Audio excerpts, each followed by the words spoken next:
News Mornings. It's almost 7 o'clock here in New York City. I'm Anne-Marie Green, and here's a look at the stories grabbing our attention right now. President Biden heads to Poland today for a first-hand look at the Ukrainian refugee crisis there. We're going to tell you what else is on the agenda and his promise to respond in the event of a chemical or biological attack from Russia. A $24 million lawsuit filed by former President Donald Trump accuses Hillary Clinton, the DNC, and others of falsely tying his 2016 campaign to Russia. So we're going to tell you who else was named in that lawsuit. Plus, we take a look at newly obtained text messages that suggest that the wife of a Supreme Court justice may have participated in high-level talks about overturning the 2020 election. Then we're exploring the metaverse. I will speak with cryptocurrency or crypto journalist, rather, and author Laura Shin about the growing trend and what it means for the future of investing and financial worth.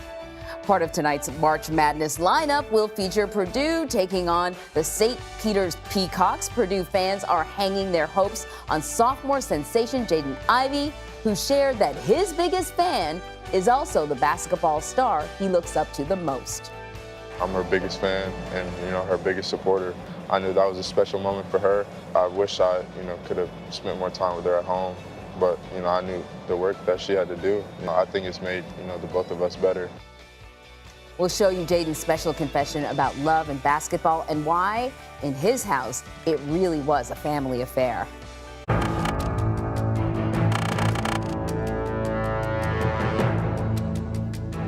But before all of that, President Biden is heading to Poland today, where he plans to meet with refugees who've escaped the war in Ukraine. And this comes after high-stakes meetings with NATO, G7, and European allies in Brussels. Bradley Blackburn has the latest.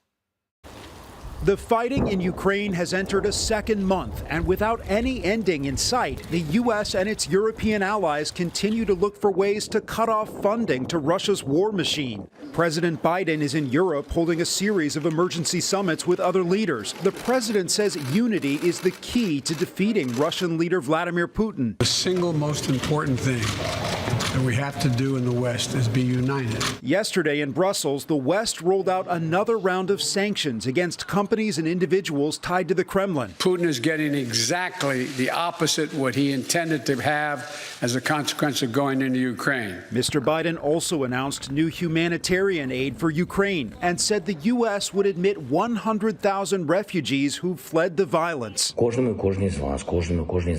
a video released this morning, Ukrainian President Vladimir Zelensky thanked the international community for its support over the past month. Zelensky said that every day his country holds out against Russia brings it a day closer to achieving peace. So for more on the very latest there, we want to bring in to Imtiaz Tayeb. Imtiaz, you are in Lviv, a city in the west of Ukraine, where, things are relatively safe at this point, which is a good thing. But I want to talk about the latest developments. We learned now that there will be increased sanctions coming to hit Russia hard. President Zelensky welcomed those sanctions, but he also said, it's a little too late. What does he want? Anne-Marie, good to talk to you. That's right. We're here in Lviv. We're at the train station. As you can see, people coming and going. And really, this has been a conduit to Poland, where the president will be later today meeting with people just like this who have been displaced by this now month-long war. But when we take it to their president, President Zelensky, he's being pretty pointed in what he's saying to European leaders, where he basically says, listen, all these sanctions that you're applying against Russia is great. It's squeezing their economy. It's definitely causing a lot of pain on Russia and making it feel isolated. But why now? Why not a month ago? Why not 2 months ago? Why not even a year ago, when we knew that Russia was going to do something? Russia, we knew. Anne-Marie, you have to remember, 6 weeks ago, you and I were talking. I was in Kyiv, and, intelligence officials in the U.S. and indeed around the world were saying, Russia's going to invade, Russia's going to invade. And we're on the ground saying, everybody here in this country doesn't think it's going to happen. And you had Volodymyr Zelensky at the time saying, listen, guys, cool it with this invasion talk. It's spooking the markets here. We don't want to see foreign investment leave. And yet now we have this terrible, terrible war. So it is a confused situation, but I think it really does speak to the bigger issue here, which is We have these sanctions in place. It has been punishing on Russia. We all acknowledge that, but it hasn't stopped the war. And I think that is what President Zelensky is saying. I'm glad you brought that up to remind people that when U.S. intelligence was warning, this is imminent, an invasion is imminent, Zelensky seemed to be playing it down and almost sort of at times accusing the West of, stoking, nervousness or, inflaming the situation. I want to ask you something else about what President Zelensky is doing. And I think the whole world agrees that he has been incredibly impressive in this position. But we learned that he is combining all national TV channels into a single platform for what he called a strategic communication. But I think it always makes people a little nervous when you're talking about the government sort of consolidating various platforms for communication, and in other words, maybe controlling the message. So I want to get from you, what do we know about this, and what's been the reaction to this announcement? Yeah, you're absolutely right. This united sort of channel that he's sort of calling for, where all of Ukraine will, in his words, speak in one voice. But, the reality is that Ukrainians speak in many different voices. And now it is fair to say that all Ukrainians are united in wanting to end this war. It's very hard to find a Ukrainian who's going to side with Russia in this. So that's not really a concern. But again, when it comes to journalism, when it comes to the media, we all know that independence is vital and is crucial.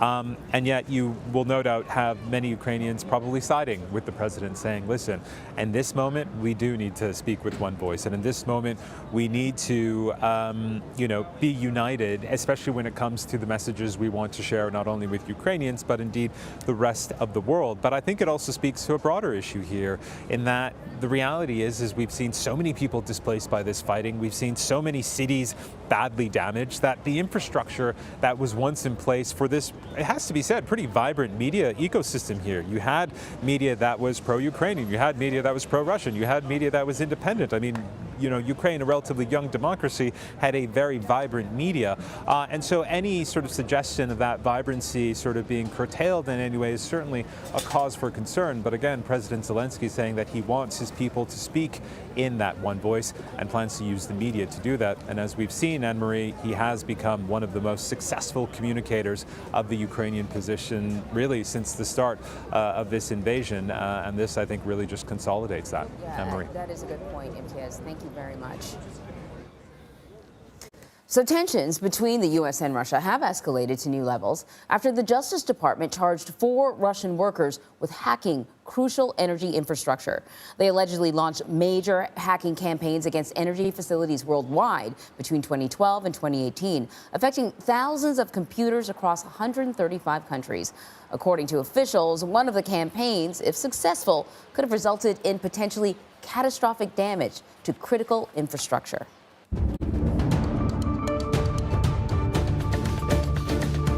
Well, the UN Security Council is expected to meet later on today after North Korea confirmed it fired an intercontinental ballistic missile capable of reaching the U.S. Let's head on over to Lucy Kraft, who is in Tokyo with more of the details on this launch. Lucy, what can you tell us? Well, with the rest of the world focused on Russia's invasion of Ukraine, North Korea launched its mammoth Hwasong-17 missile from Pyongyang International Airport. Leader Kim Jong-un was quoted in state media as saying his country's forces were fully ready to militarily confront the U.S. The ICBM reached an altitude of close to 4,000 miles before hitting a target in the Sea of Japan, in Japan's exclusive economic zone. The missile was airborne for about 70 minutes, flying a distance of about 700 miles. Japan's defense minister Kishi said the missile, which was fired in a loft trajectory, could put the entire U.S. mainland, including New York and Washington, D.C., within range. The missile's enormous size suggests it could be capable of carrying multiple warheads to several targets. If North Korea succeeds, it would be only the third country after Russia and China able to mount a nuclear missile attack on the U.S. Kim Jong-un officially marks 10 years in power next month, and observers expect his fast and furious pace of weapons development means more major missile and nuclear tests in the coming weeks and months. Anne-Marie? All right, Lucy, thank you very much. Thank you. New details on text messages between the wife of Supreme Court Justice Clarence Thomas and former Chief of Staff Mark Meadows. They reveal that their push to overturn the 2020 election is something they were talking about. Robert Costa has the details on that. The stunning text messages detail an extraordinary relationship between Ginny Thomas and then White House Chief of Staff Mark Meadows, just after then President Trump started his fight to overturn the 2020 election results. This is a major fraud in our nation. We want the law to be used in a proper manner. So we'll be going to the U.S. Supreme Court. The texts are among more than 2,000 messages Meadows provided to the January 6th committee. The first message from Thomas came the day before Joe Biden was declared the winner of the 2020 presidential election. "Do not concede," she wrote. "It takes time for the army who is gathering for his back." Thomas urged Meadows to help the president stand firm. The majority knows Biden and the left is attempting the greatest heist of our history. The messages don't directly reference Justice Thomas or the Supreme Court, but show how Ginny Thomas sought to guide the president's strategy to overturn the election, urging Meadows to make Trump's controversial attorney, Sidney Powell, the lead and the face. On November 24th, Meadows wrote Thomas, quote, "This is a fight of good versus evil." Thomas replied, "Thank you, needed that. This plus a conversation with my best friend just now." It is unclear who Ginny Thomas was referring to. Supreme Court Justice Clarence Thomas often refers to his wife this way. "I love being here with my bride, Virginia, who's a gift from God and my totally best friend in the whole world." Ginny Thomas recently acknowledged she had attended President Trump's rally at the Ellipse prior to the attack, but says she left before Mr. Trump addressed the crowd. Ginny Thomas has publicly denied any conflict of interest between her activism and her husband's work. In the one case heard by the court tied to the January 6 insurrection, they voted to release Trump White House records to the committee. There was only one dissent, Justice Clarence Thomas. Former President Trump has sued Hillary Clinton and others over the 2016 election that he won. Trump alleges that Clinton, the DNC, and others conspired to link his campaign with Russia, claiming that he spent more than $24 million defending himself against those accusations. Trump is seeking damages 3 times that amount. A Clinton spokesperson called the lawsuit, quote, "nonsense." And we're following new details on a disturbing case out of Iowa. They were unsealed, where unsealed court documents reveal the 2 teenagers allegedly killed their Spanish teacher with a baseball bat and then bragged about it on social media. Jeremy Goodale and Willard Miller have both been charged with murder as adults. Search warrants reveal that the 16-year-olds allegedly used Snapchat to plan and execute the horrific killing last fall. And authorities say they dumped the teacher's body in a park just hours after she was reported missing. Both of their trials have been delayed, and the motive remains unclear. An investigation is underway after a massive fire erupted at the Denver Broncos Stadium. Black smoke filled the sky after flames started spreading from a construction zone inside Mile High Stadium yesterday. Seats and suites at the club level were also engulfed in flames. Officials say a tour of the stadium was underway when the fire started, but everyone was evacuated safely. Well, several states are looking to combat rising inflation by sending people stimulus checks. We're going to have more on efforts to ease the financial strain as everything from gas prices to groceries remains high. And President Biden is heading to Poland to assess the humanitarian crisis stemming from Russia's war in Ukraine. We're going to have all the highlights from his European trip coming up. But first, it is 7:13 on the East Coast. It's time to check your local weather.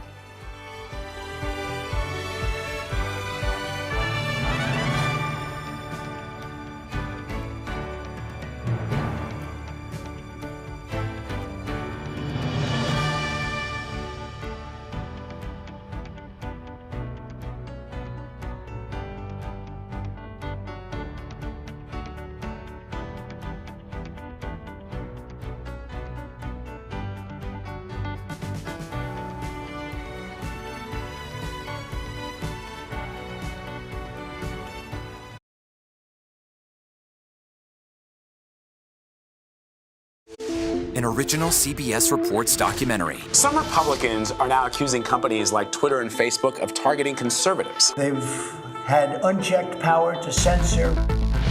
I do not have access to my main Facebook account. I wasn't given an explanation. I was just like, what did I do? It's not okay to shut down my voice simply because it's not the same as yours. How those rules are enforced is something that the rest of us know very, very little about.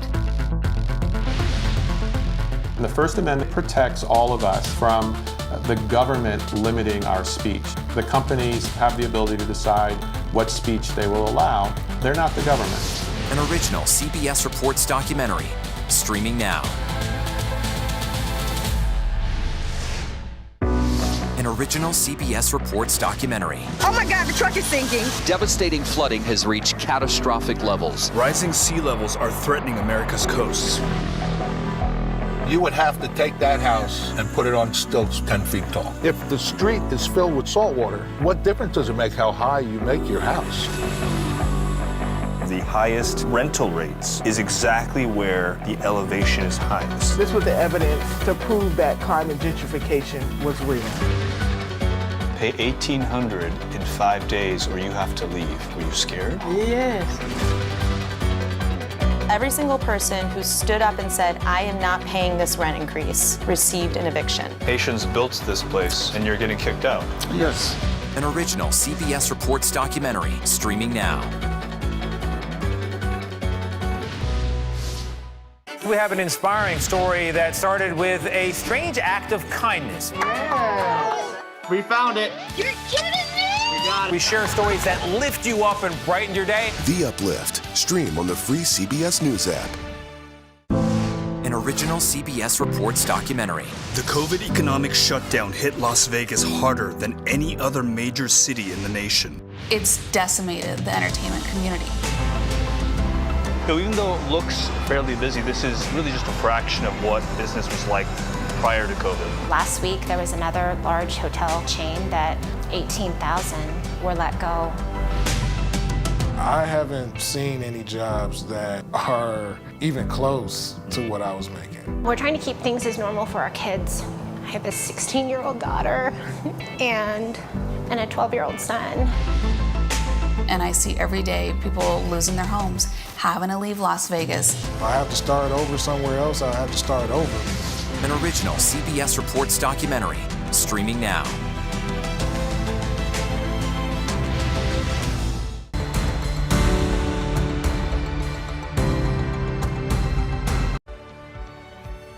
The time now is 7:17 on Capitol Hill, where there is a major investigation after a bombshell announcement that Ginny Thomas, the wife of Justice Clarence Thomas, exchanged text messages about the January 6th riot with former Chief of Staff Mark Meadows. Meanwhile, same time here in New York City, CBS News Mornings is back with a look at some of the stories that you may have missed while you were offline. Arizona's governor is expected to sign a bill that would effectively ban abortions after 15 weeks of pregnancy. The House voted to approve the legislation yesterday. The measure is similar to a Mississippi ban currently under review at the Supreme Court that could overturn Roe v. Wade. Aviation officials say the commercial jet that crashed Monday in China hit the mountains with such force it created a 66-foot crater before shattering completely. Search crews have recovered the cockpit voice recorder and the remains of more than 20 people. 132 people were on board, and all have been presumed dead. Republican Congressman Jeff Fortenberry has been convicted for lying to federal prosecutors about an illegal $30,000 donation to his campaign. The Nebraska representative could resign or be expelled after serving nearly 20 years in Congress. He already gave up his seat on the House Appropriations Committee after he was indicted in October.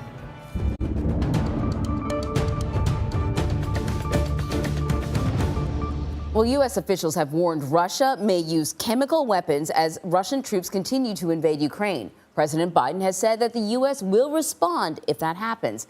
And this comes as he heads to Poland later on today, where he will meet with Ukrainian refugees. So Ed O'Keefe is already in Poland. He's in Warsaw, Poland, and he has more on this. Good morning, Ed. So listen, Ed, we are getting reports that the U.S. and the European Union have announced a task force to reduce European dependence on Russian oil.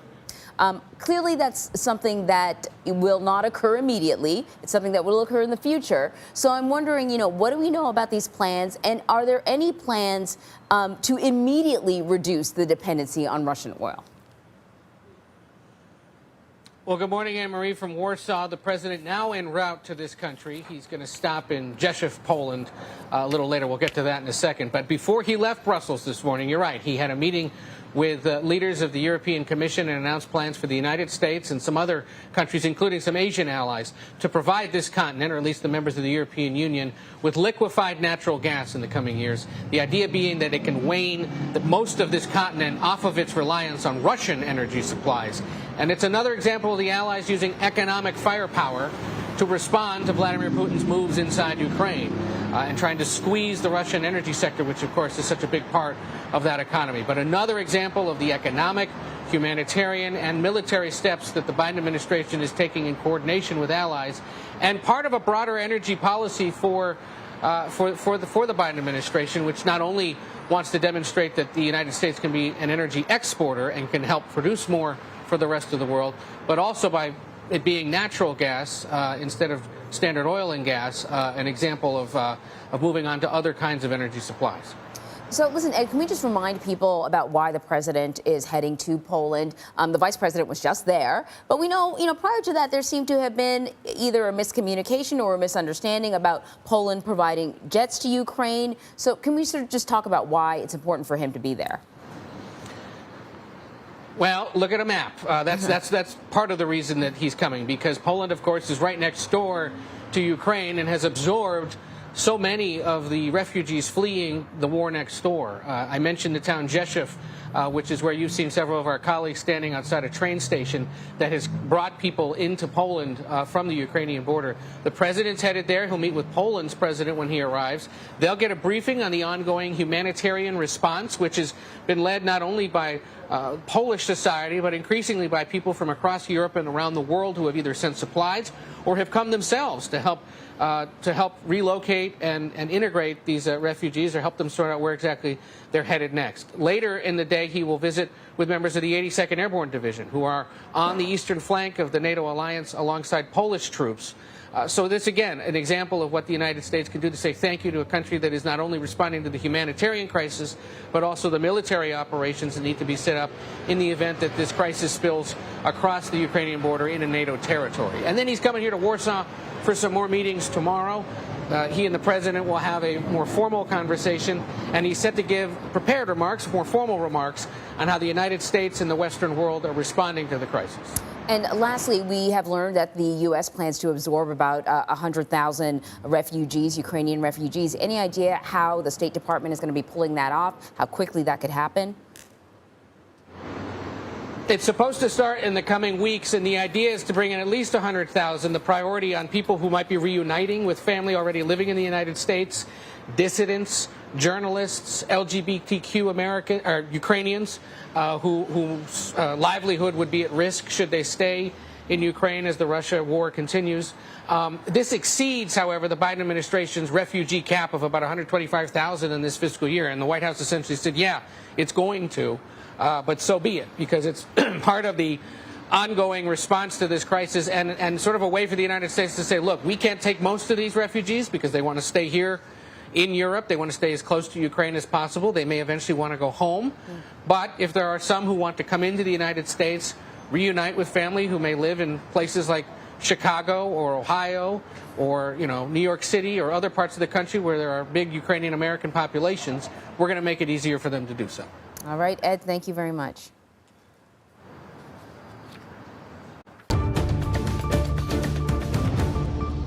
Well, the second man who admitted to plotting to kidnap Michigan Governor Gretchen Whitmer says that he was on a suicide mission when he joined the plot. Eye-opening testimony from Caleb Franks yesterday. He told jurors that he got involved with the four men accused of plotting to kidnap the governor because he wanted to die in a firefight. Franks went on to say that the group's alleged ringleader, Adam Fox, believed Whitmer's COVID-19 restrictions were, quote, tyrannical, Franks is the second kidnapping conspirator to testify in court after taking a plea. He's expected to return to the witness stand today.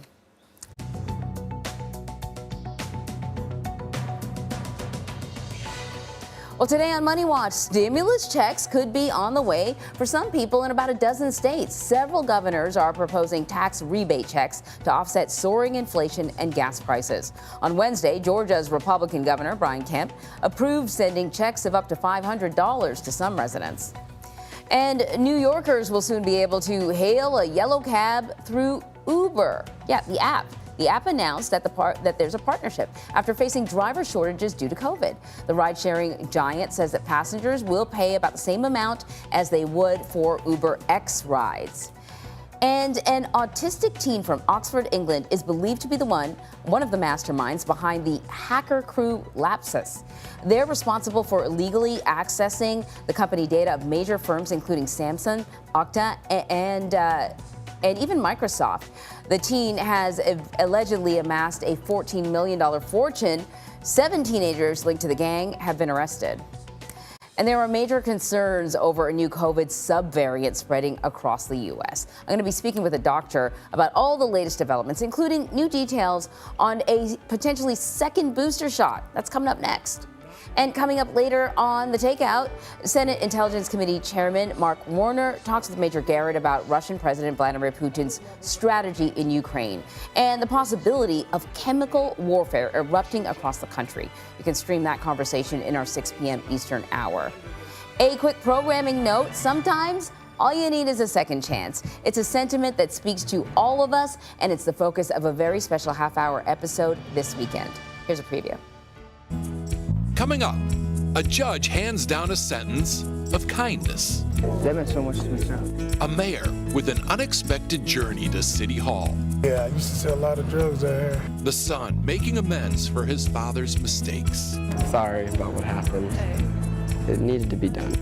And the brothers finding redemption one ride at a time. Come on, buddy, we're going train riding. All that and more in this special highlighting the power of forgiveness. On the Road with Steve Hartman, The Power of Forgiveness streams today at 7:30 and 10:30 p.m. Eastern. You can also catch it on demand through the free CBS News app.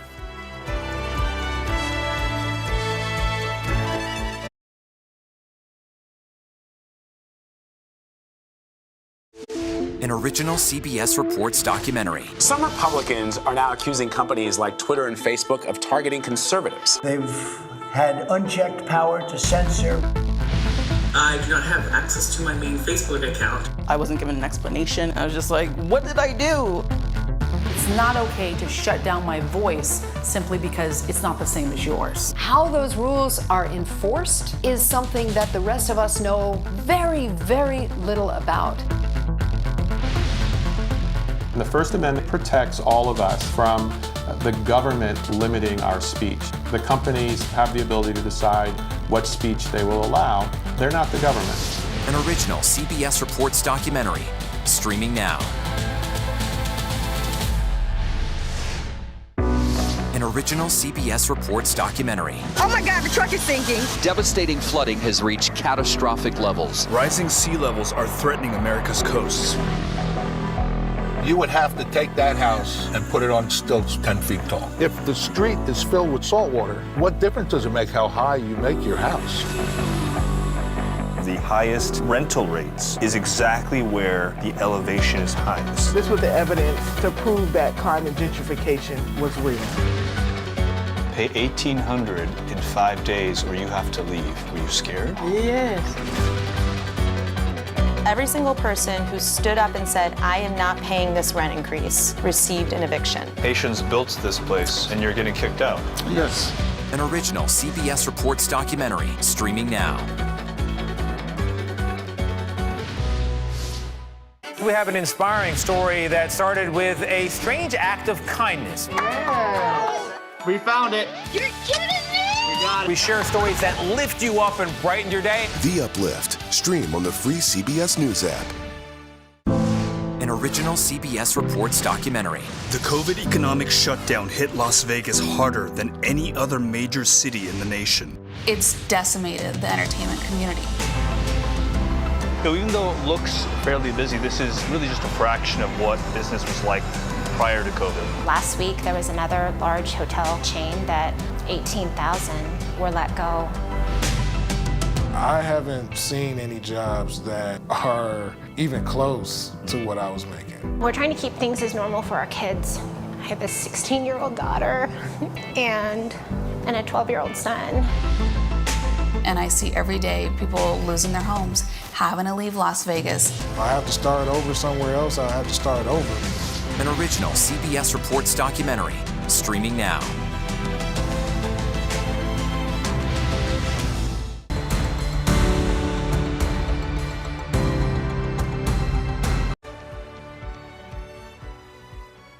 Welcome back to CBS News Mornings. The time now is 7:30, right on the nose. Let's get you caught up on some of the news that you may have missed. President Biden heads to Poland today for a first-hand look at the Ukrainian refugee crisis there. Yesterday in Belgium, he promised the U.S. would respond in the event of a chemical or biological Russian attack. Text messages between the wife of Supreme Court Justice Clarence Thomas and Trump's former chief of staff, Mark Meadows, have revealed new details about their efforts to overturn the 2020 election. The UN Security Council is expected to meet today to discuss North Korea's recent intercontinental ballistic missile launch. The ICBM, which can carry multiple nuclear warheads, flew more than 3,800 miles before landing in the sea between North Korea and Japan.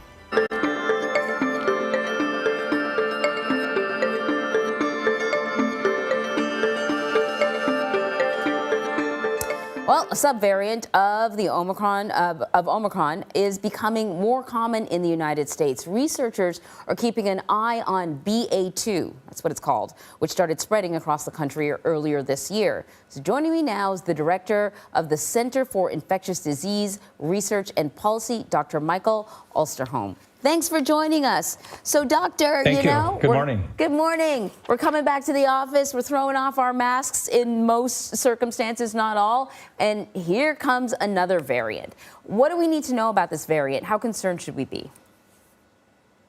Well, I think any comments we make about it have to be prefaced with one very important word, and that is humility. We're not sure.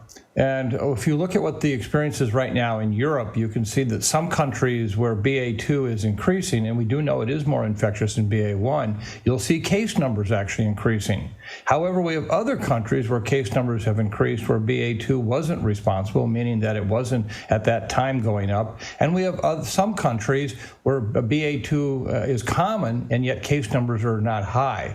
So at this point, I think it's just a little too early to say. It's something that's very important that we keep our eye on, and we will have to keep the public informed about what it's doing in the days ahead. So then what's your sort of practical advice for, everyday people like me who, find myself taking off my mask in areas maybe I wouldn't have 6 or 7 months ago? Is it okay?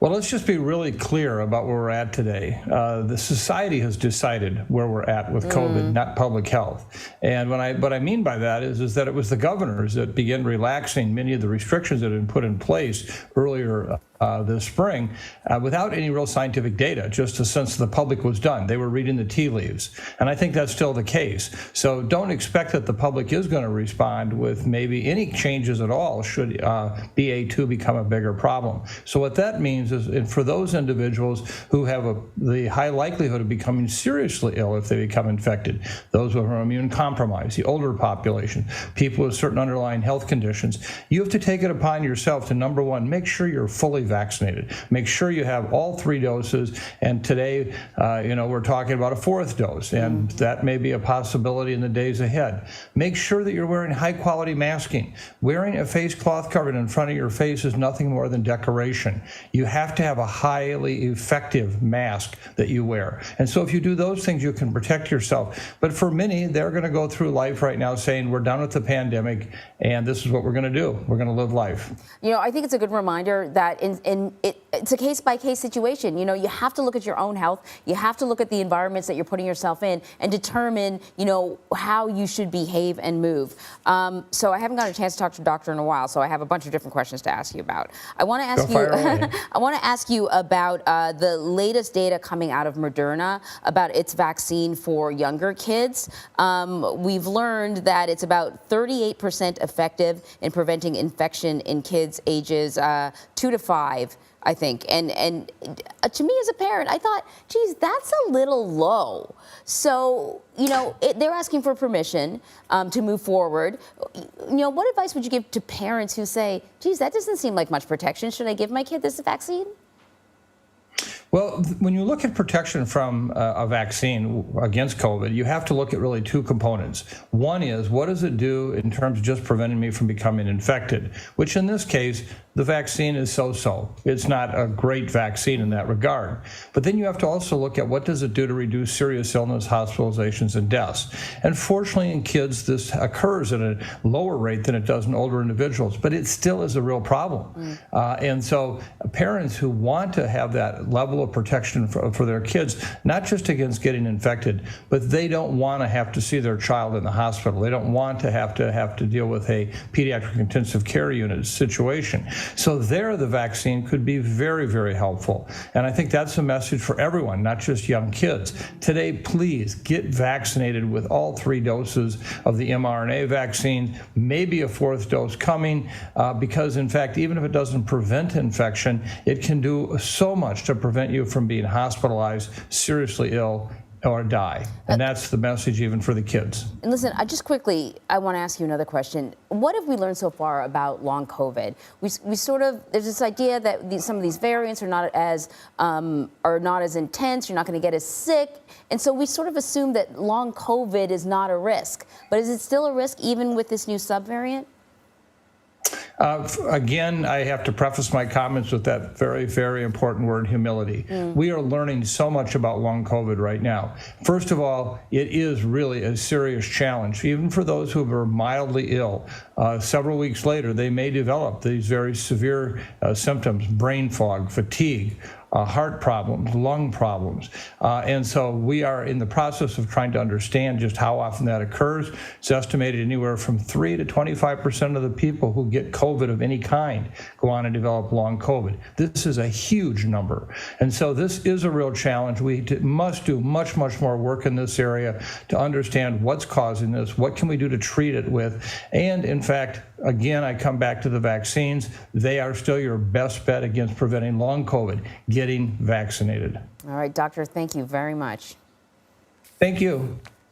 So we're going to take a quick break. Before we go, though, we want to leave you with some late night laughs from our friend James Corden, who took a moment to share his disdain, rather, for that classic Easter egg treat, or Easter treat, the Peeps. Now they're like, you can customize it to look and taste however you want. You've got colors, dips, toppings. You might as well just put chocolate and sprinkles on an old throw pillow. It's that good. You can customize your own flavor of Peeps. You can choose from disgusting pink flavor, disgusting white flavor, or disgusting blue flavor. I don't understand how this hangs around.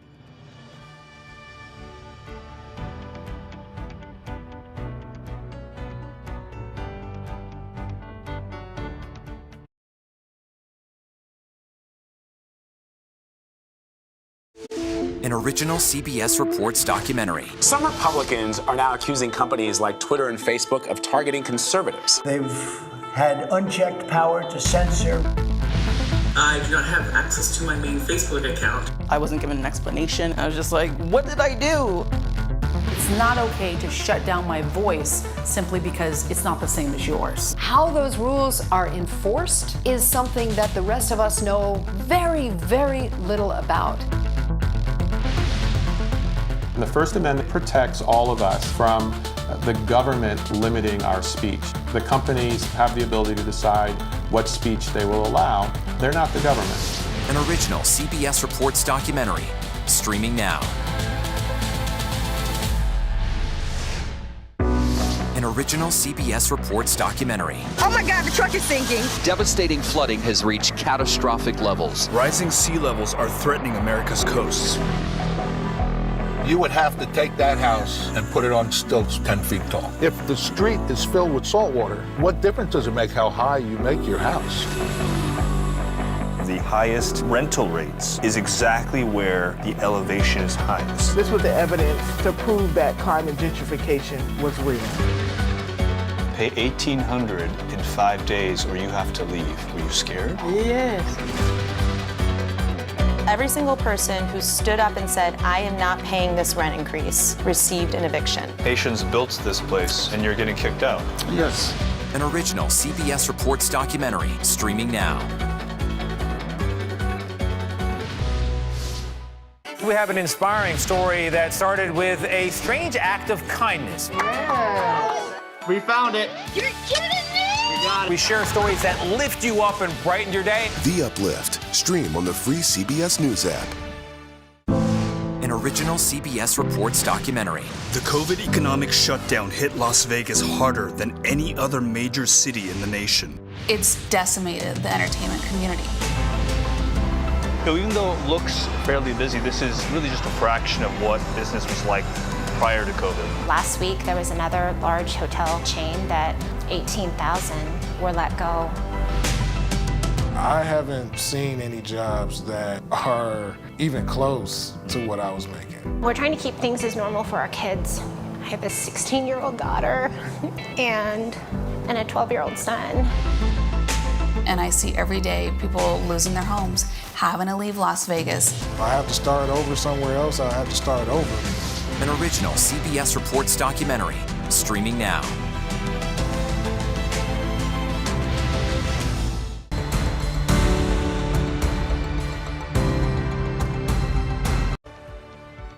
Part of tonight's March Madness lineup will feature Purdue taking on the St. Peter's Peacocks. Now, Purdue fans are hanging their hopes on sophomore sensation Jaden Ivey, a college basketball star who was born into the game. Dana Jacobson explains. Jaden Ivey is a standout guard at Purdue. His mom, Nielle, is head coach at the University of Notre Dame. Since I can remember, I always had a ball in my hand. Nielle was playing in the WNBA when Jaden was born. Their lives ever since intertwined by basketball.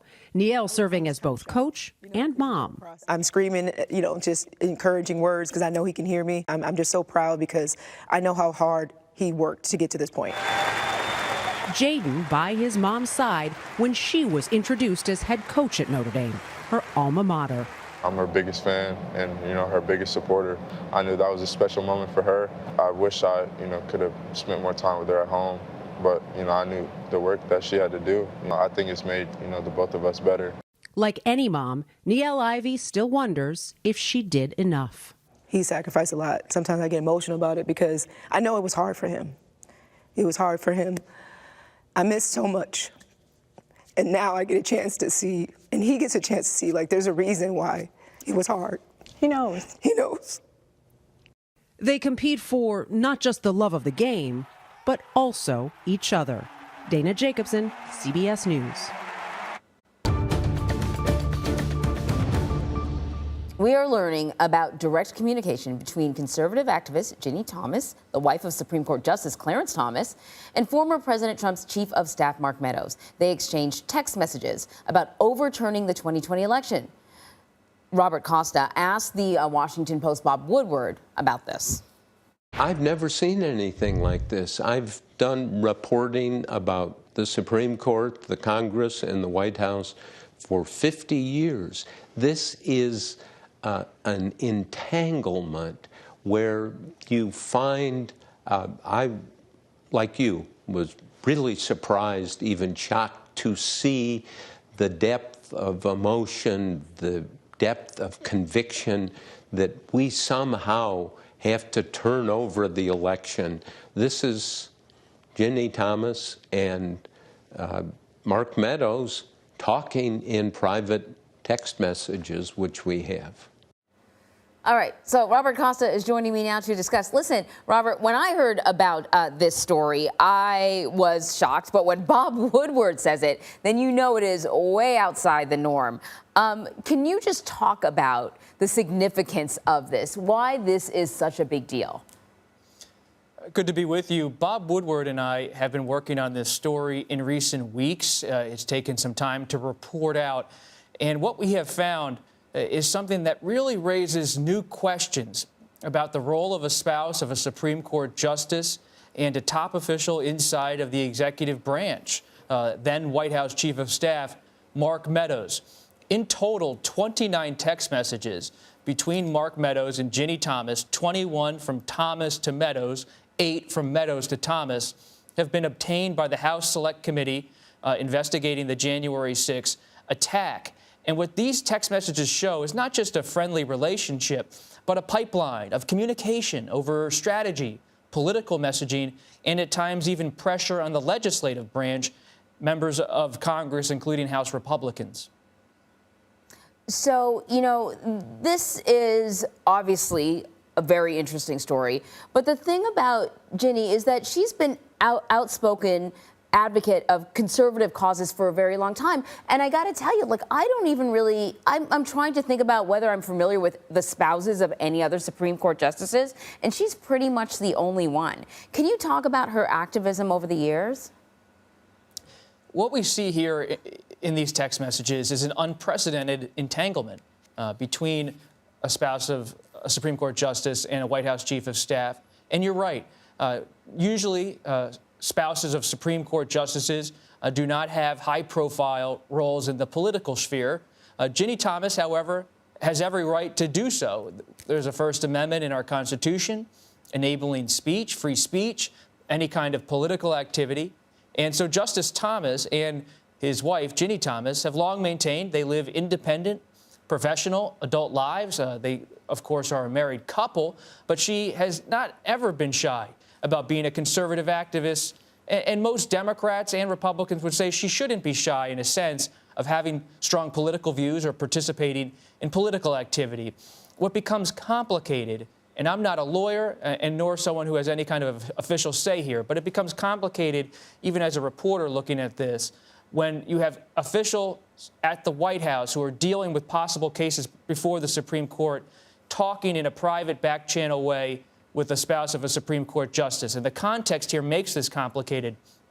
Remember, it was just hours after the polls closed on election night 2020 that then President Trump went before the cameras and said, quote, something to the effect of, not verbatim, we're going to go all the way to the Supreme Court. He was looking for a Supreme Court hearing eventually in November 2020. And so as the Trump White House is fixated on a possible hearing at the Supreme Court, the Chief of Staff is talking to a spouse of the justice, and that justice, Clarence Thomas, is eventually sitting in and making decisions on cases that deal with election-related challenges. Do we know if Ginny spoke to her husband about any of this? We do not. It's not clear in the text messages whether she was communicating with Justice Thomas or not. We note in our story for the Washington Post and our reporting for CBS News that at one point Ginny Thomas refers to her, quote, best friend. She does not specify who she's talking about in that instance, but we have found footage of Justice Thomas talking about his wife, Ginny Thomas, as his, quote, best friend. Again, it's important repertorially to note that doesn't mean the best friend referenced in the text messages is Justice Thomas, but we wanted to also note that Justice Thomas has made those kind of comments about his wife in public in the past. So, you know, you make a good point that she's a private citizen. She can talk about politics if she wants to. But some critics have called for Justice Thomas to recuse himself from cases involving issues related to his wife's activism. He's never done that. Do we know what the rules are when it comes to the Supreme Court and potential conflicts of interest? It's a bit of a murky area.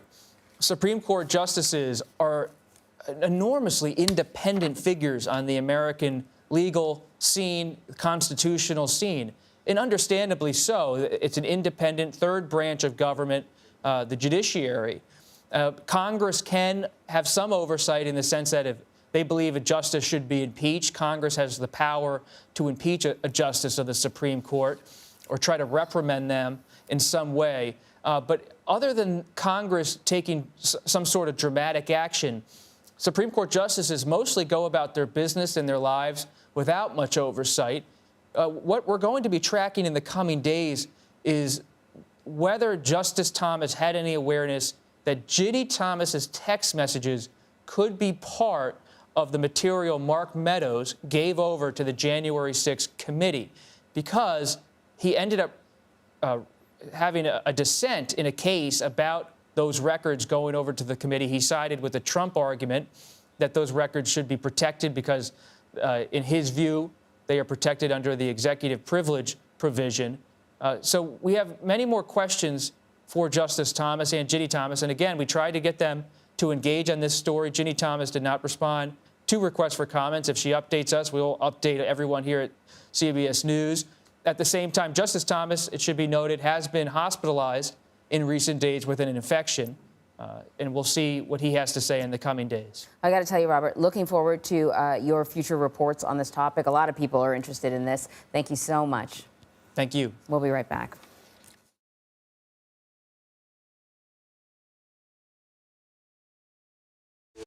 An original CBS Reports documentary. Some Republicans are now accusing companies like Twitter and Facebook of targeting conservatives. They've had unchecked power to censor. I do not have access to my main Facebook account. I wasn't given an explanation. I was just like, what did I do? It's not okay to shut down my voice simply because it's not the same as yours. How those rules are enforced is something that the rest of us know very, very little about. The First Amendment protects all of us from the government limiting our speech. The companies have the ability to decide what speech they will allow. They're not the government. An original CBS Reports documentary, streaming now. An original CBS Reports documentary. Oh my God, the truck is sinking. Devastating flooding has reached catastrophic levels. Rising sea levels are threatening America's coasts. You would have to take that house and put it on stilts 10 feet tall. If the street is filled with salt water, what difference does it make how high you make your house? The highest rental rates is exactly where the elevation is highest. This was the evidence to prove that climate gentrification was real. Pay $1,800 in 5 days or you have to leave. Were you scared? Yes. Every single person who stood up and said, I am not paying this rent increase, received an eviction. Haitians built this place and you're getting kicked out. Yes. An original CBS Reports documentary, streaming now.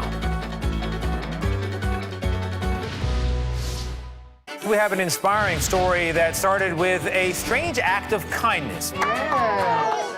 We found it. You're kidding me! We share stories that lift you up and brighten your day. The Uplift. Stream on the free CBS News app. An original CBS Reports documentary. The COVID economic shutdown hit Las Vegas harder than any other major city in the nation. It's decimated the entertainment community. So even though it looks fairly busy, this is really just a fraction of what business was like prior to COVID. Last week, there was another large hotel chain that 18,000 were let go. I haven't seen any jobs that are even close to what I was making. We're trying to keep things as normal for our kids. I have a 16-year-old daughter and a 12-year-old son. And I see every day people losing their homes, having to leave Las Vegas. If I have to start over somewhere else, I have to start over. An original CBS Reports documentary, streaming now.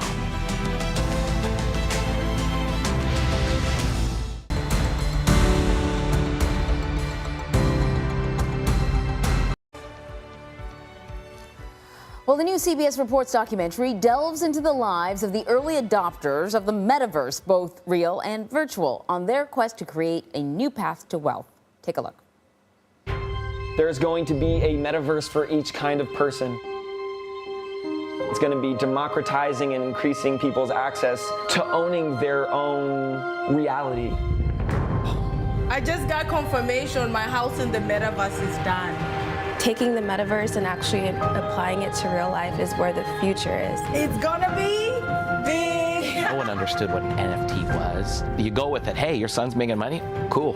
I have no idea how much money I have made over the past year. That's like, wow. You know, like what? Oh my God. We have access. We are on ground level. We are the pioneers. You know, people call us degens, right? Some people think it's degenerates, but the reality it's more decentralized generation. Yeah, the market's down, but it's gonna bounce back. At the end of the day, we just know how bounce is gonna be sweet.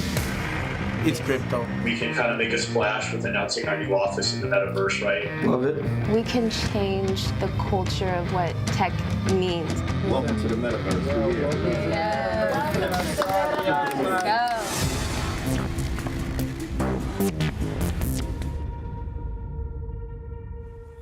Well, you can stream Welcome to the Metaverse this Sunday at 8 p.m. Eastern on CBSNews.com or on the CBS News app. It is 7:54. Here's a look at what's coming up today. President Biden is traveling to Poland today to meet with U.S. troops and evaluate the humanitarian crisis stemming from Russia's war in Ukraine. This follows emergency NATO talks in Brussels. So stay with us throughout the day for all the latest developments on that. Plus, a major climate protest is planned for later on this afternoon. Rallies will be held at the White House and across Washington. Protesters are urging President Biden to take more steps to address the growing crisis. That is set for 3 p.m. Eastern. And hold on to your brackets because the women's Sweet 16 begins later on today. Chapel Hill faces off against #1 seed South Carolina, while Stanford goes up against Maryland. We will have all the highlights throughout the weekend. And coming up in our 9 o'clock hour, we're going to speak with former Australian Prime Minister Kevin Rudd about his new book called The Avoidable War. It examines the volatile relationship between China's Xi Jinping and the U.S., and you can stream that conversation at around 9:45 Eastern. If you are heading out the door, you don't want to miss that conversation, so you should probably take us with you. You can access all of our CBS News national and local streams for free anytime, anywhere on the CBS News app. CBS Mornings is next. I will see you in an hour.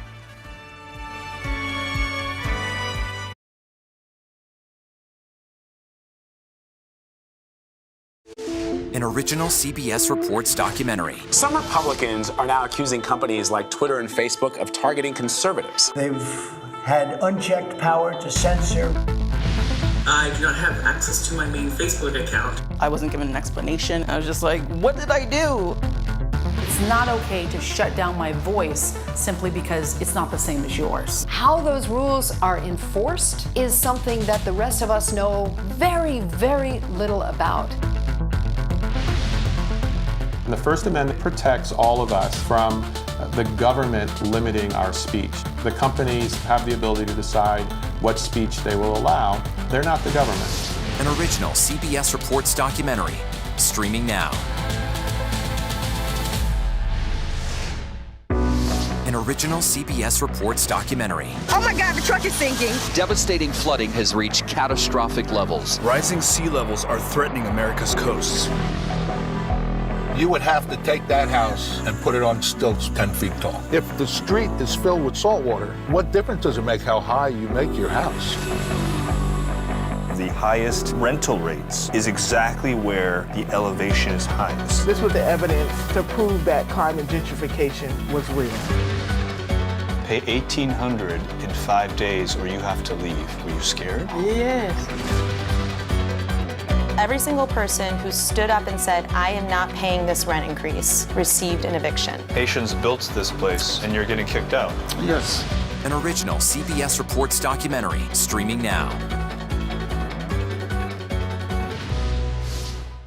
We have an inspiring story that started with a strange act of kindness. Yeah. We found it. You're kidding me? We got it. We share stories that lift you up and brighten your day. The Uplift. Stream on the free CBS News app. An original CBS Reports documentary. The COVID economic shutdown hit Las Vegas harder than any other major city in the nation. It's decimated the entertainment community. So even though it looks fairly busy, this is really just a fraction of what business was like prior to COVID. Last week, there was another large hotel chain that 18,000 were let go.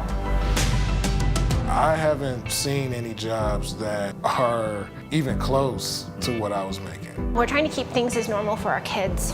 I have a 16-year-old daughter and a 12-year-old son.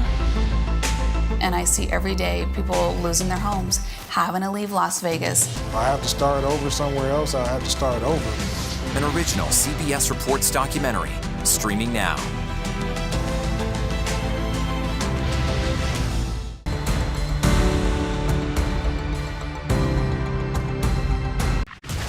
Russian tanks and missiles, civilians in the crosshairs, courageous Ukraine people defending their home. Nora O'Donnell reports from the Ukraine-Poland border, now streaming on the free CBS News app.